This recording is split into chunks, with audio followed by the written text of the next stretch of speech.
Hello everyone, this is J-Mix here, and I am going to address a topic that I really did not want to address. I had a couple people hit me up and let me know about the new possible album that the Outlawz are pushing, Still I Rise Part 2. So we're going to get into this, and I'm going to do a brief little video on exactly what I think about this travesty. So it looks like on the Outlaw for Life website, there's an article that they put up on the 5th of this month, and it talks about a possible Still I Rise 2. It does seem like it's time to pay those bills again, and this way of testing the Tupac fan base is disingenuous to say the least. So I'm going to go ahead and read it and give you my thoughts and opinions, and there's a link down in the description if you want to go check out the article for yourself. But here it goes. Tupac Shakur new music and biopic. With Tupac, you just never know, right? I mean, most Tupac supporters know that there are a few songs that have leaked from the vaults for quite some time that have yet to appear on any posthumous project. I don't know what they mean by a few. Do they mean all of them? Because all of them have leaked. There's not a song out there that any Tupac fan looking for some unreleased music has not heard at this point. But I digress, I'll continue. As much as we'd like to think we know everything, perhaps maybe we don't. Perhaps there are songs we have yet to hear. I just addressed that, and that's complete bullshit. For long it's been rumored that there are enough Tupac Outlaw songs to deliver a Still I Rise 2, and then they give you a purchase link to the first Still I Rise. Imagine that! Or would you like to have that bumping off your iPhones, huh? Now you gotta keep in mind that these are 40-some-odd-year-old men talking about bumping music off your iPhone. Just think about that for a second. You know, any one of us right now with our iPhones can pull up any of the stuff that they're talking about. I think this is what this is this is a last-ditch effort for these guys to try to cash out before this balloon pops completely. Tupac's latest projects weren't well received by fans for various reasons, whether it was Eminem's involvement or certain features being replaced and song production completely changed. Was it all that bad after you sit back and think about it? Yes. Yes, it was. Loyal to the Game was trash. It was garbage.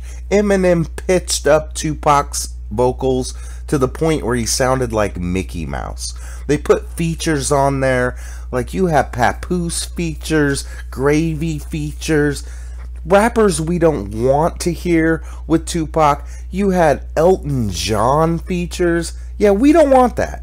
And you know what? I can only speak for myself right now. But, you know, a lot of people that I know are Tupac fans, and that seems to be the running theme. And the thing is the Outlawz know it. That's why they're testing the waters. What this is it's a little press release just to test the waters to see if they could squeeze a few more dollars out of Tupac fans. So, was it all that bad after you sit back and think about it? Wouldn't we want another Tupac album? Yeah, we would. We would want another Tupac album. But the simple fact of the matter is, we're not going to get the Tupac album we want. They're not going to release any originals. They're not, because there's too many samples to clear. There's too many people lining up to get a check that the Outlawz are not going to share that money with. They're just not going to do it. And, you know, think about this for a second. The Outlawz don't have any unheards. It's not going to be originals at all. At the very best, this album would be a couple of OG vibes. And it's probably going to have some whack as hell Outlaw verses on there with Edie and Noble back and forth. The only possibility that they could do is maybe throw a rare, clean, or an alternate verse on there from Tupac, but that's not even likely. But keep in mind this, at the very worst, it's going to be some shitty new mix type of remixes with people like Tekashi 69 or XXXTentacion or a Drake feature. Does anybody really want to hear that? Nothing at all is better than what they are suggesting here. Nothing at all. There are many factors behind the scenes that we can ever imagine, and trust me, I will not get into the he said, she said. Only thing is for sure, we need to embrace with a clear and open mind, accept the possibility of a new Tupac album. This is written very poorly, by the way. That's not just me stumbling over my words. Why do we need with a clear and open mind to accept the possibility of a new Tupac album? Because it's not a new Tupac album. It would, what they're calling a Still I Rise 2, which is, look at the screen. It's been rumored there's enough Tupac Outlawz songs. Okay? So this is not going to be a new Tupac album. It's going to be a new Outlawz album with some Tupac remixes on it. That's what it's going to be. So I'm going to go ahead and read the rest of this, and then I'm going to look at the comments and you guys tell me what you think. I'm just trying to read this, get through it, and just report the news. But I'm having a hard time with it. It's actually quite irritating because I see this for what it is, which is a pure money grab. It's a last-ditch effort to milk any dimes and nickels they can out of fans before this Tupac balloon bursts. You know, and they played a major role in the biopic, which was just a piece of garbage. Tupac wouldn't have recorded with that artist or dropped a verse on that beat. Really? Do we forget what Machiavelli was about? I think they do. Do we really think that Tupac would have stayed stuck in 1996? I doubt it. No, he would have progressed naturally like any other artist, but he probably would be producing artists, and it probably wouldn't be the Outlawz. I think I speak for a lot of people when I say nobody wants to hear 45-year-old rappers who still haven't stepped their bars up. So they understand the argument that we don't know what Tupac would prefer, then just leave it alone and do not release any more music, period. With that being said, there's two possible scenarios that may produce new Tupac songs. Without going into the details of the drama behind All Eyes on Me, it is very much realistic to expect a new Tupac biopic by the estate. Yeah, they're working on it. They're using Gobi footage. With the biopic, we would obviously anticipate another soundtrack similar to Resurrection, which featured at the time an unreleased song, Ghost. Actually, that was an unheard song. But see what they're doing here? This is some subterfuge. In the first paragraph, they're talking about Eminem and why people don't like it. But then they remind you of Resurrection. But that one song, though, there was that one good song. Remember, guys? Remember, guys? There was that one good song. They're trying to make you hold out for hope. But the question I have about these guys is, who are you selling this to?